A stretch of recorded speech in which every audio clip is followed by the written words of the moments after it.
Hillary Clinton left her role as Secretary of State back in 2013. So why did she and members of her staff still have access to classified information long after she left?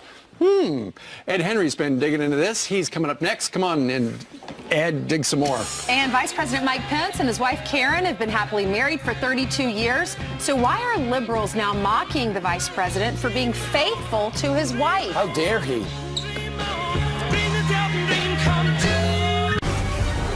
All right, she left her role as Secretary of State, but Hillary Clinton never really left the State Department. Is this true? Fox News Chief National Correspondent Ed Henry here now with details. She's back. Okay, so she left the facility, and yet her people still had access to all the secrets of the State Department. We're learning from Republican Senator Chuck Grassley that she and 6 staffers in 2013 retained clearances where they still had access to top secret and classified information. Why? Why? They were titled research assistants. So the assumption on Capitol Hill is it was because she was writing her memoirs and saying, look, I still need access to this information in order to, go through what happened in Syria, what happened with Russia.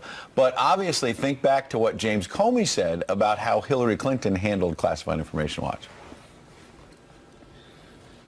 Although we did not find clear evidence that Secretary Clinton or her colleagues intended to violate laws governing the handling of classified information, there is evidence that they were extremely careless in their handling of very sensitive, highly classified information.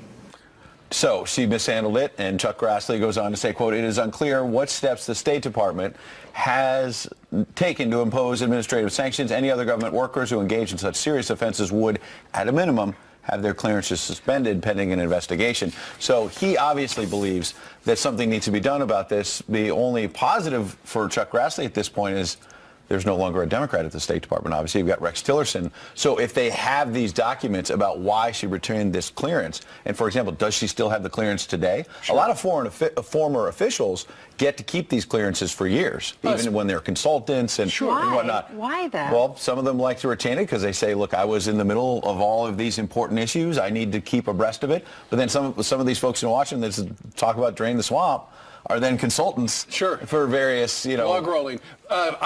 This is reminiscent of, for some odd reason, Sandy Berger. Remember when he was doing some research? It was at the archives? National Archives. There were some documents in his socks, I think. Yeah, something like that. People thought that maybe some of the documents, he said he was working on a memoir. He needed access to documents from the Clinton era. And then all of a sudden it appeared some of these documents were disappearing, and it might have been because some of those documents did not shine well on the Clinton legacy. Nothing was tightened up. I mean, from what Hillary Clinton was doing when she was in office and what she was doing after office, and you have this Defense Department official circulating all this intelligence. When we would ask her in the campaign, look, what did Hillary Clinton think about Syria or this issue in 2013? It was, she was no longer Secretary of State. She was gone. Right. Well, but she also now, it turns out, had access to she had to write her memoir. She was working on a book. Okay, she came out of the woods. Came out of the woods to go to Barnes & Noble. All right. Good to see you guys. Thank you, Ed. Thank you, Ed. Liberal